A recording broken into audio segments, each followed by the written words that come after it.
आज विश्व के दो राष्ट्रों में बड़ा घमासान युद्ध मचा हुआ है। अनेक निर्दोष लोगों की जानें जा रही हैं। आज के इस समय में जब ऐसे देशों के ऊपर बमबारी हो रही है, हजारों सैनिक मारे जा रहे हैं, भगवान श्री कृष्ण और भगवान श्री राम का जीवन चरित्र संपूर्ण संसार के लिए बड़ा प्रेरणादायी है। आप सबको पता है कि महाभारत के युद्ध में मुझे लगता है आज इतना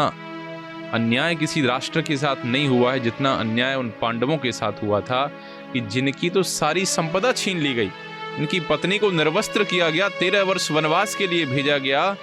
और इतना अन्याय होने के बाद, इतना अन्याय सहने के बाद अनेक लोग जब युद्ध के लिए तैयार थे, तो ऐसे समय स्वयं भगवान श्री कृष्ण ने कहा कि युद्ध कोई विकल्प नहीं है, शांति ही विकल्प है। और स्वयं उन्होंने युद्ध को रोकने का प्रयास किया, और यहां तक कि परम समर्थ होते हुए, परम शक्तिमान होते हुए भगवान श्री कृष्ण ने शांति दूत बनने का प्रस्ताव स्वीकार किया और स्वयं शांति दूत बनके उस कुरु सभा के अंदर गए। और जब आधा राज्य देने का जो विकल्प था, जो प्रस्ताव था, उसको अस्वीकार कर दिया गया, तो भगवान श्री कृष्ण इस हद तक, इस सीमा तक मर्यादा में चले गए, इस सीमा तक विनम्रता में चले गए कि चूंकि क्षत्रिय हैं, पांडव, क्षत्रियों का कार्य है उनको शासन करने के लिए कोई स्थान होना चाहिए, और उनके क्षत्रित्व की रक्षा के लिए उन्होंने कहा कोई भी 5 गांव, दुर्योधन जो तुम कह दो वो 5 गांव, छोटे हैं बड़े हैं कोई फर्क नहीं पड़ता है, सिर्फ 5 गांव दे दीजिए आप। जब वो 5 गांव देने से मना किया, तब भगवान श्री कृष्ण ने कहा कि अब युद्ध अंतिम विकल्प है। तो देखिए भगवान का प्रयास, देखिए कि इतना अत्याचार अनाचार होने के बाद जो धर्म की स्थापना के लिए आते हैं, सर्वसमर्थ हैं, अपने चक्र से किसी का भी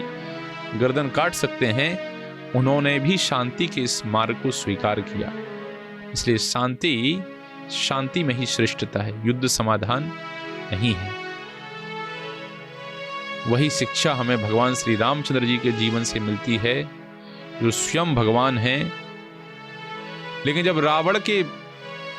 समुद्र पार करके जब लंका के क्षेत्र में पहुंचते हैं और युद्ध शुरू होने वाला था, उस समय भी भगवान श्री राम अंगद को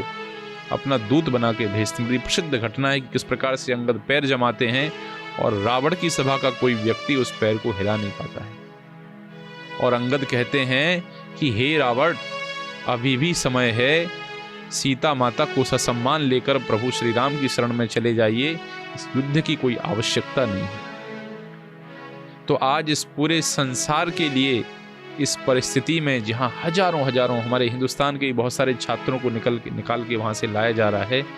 तो आज की इस परिस्थिति में भगवान श्री राम का ये मर्यादा का चरित्र और भगवान श्री कृष्ण का ये योगेश्वर का चरित्र इतना सार्थक है, इतना उपयोगी है। यदि इस चरित्र से हम शिक्षा लें, हमारे जो नेतृत्व करता है, जो नेतागण हैं, यदि इस चरित्र को जीवन में अपनाएं, तो हमारी ये धरती, हमारा ये राष्ट्र, हमारा ये संपूर्ण विश्व, संपूर्ण मानव समाज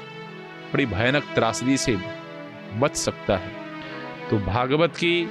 रामायण की, गीता की, महाभारत की जितनी उपयोगिता आज से हजारों साल पहले थी, उसकी उतनी ही उपयोगिता आज से हजारों साल बाद भी है। सिर्फ आवश्यकता है तो उसको जीवन में अपनाने की और जन जन तक उसको ले जाने की। और यही वो कारण है कि भारत विश्व गुरु है, और यही कारण है कि आज तक के इतिहास में भारत के द्वारा, चाहे वर्तमान हो चाहे भूतकाल का इतिहास हो, किसी के द्वारा किसी दूसरे राष्ट्र के ऊपर कभी पहले आक्रमण, हमला नहीं किया गया है। तो ये धर्म की ही शिक्षा है, ये गीता, भागवत, महाभारत की ही शिक्षा है, रामायण की ही शिक्षा है, जिसका पालन करते हुए लोग आ रहे हैं।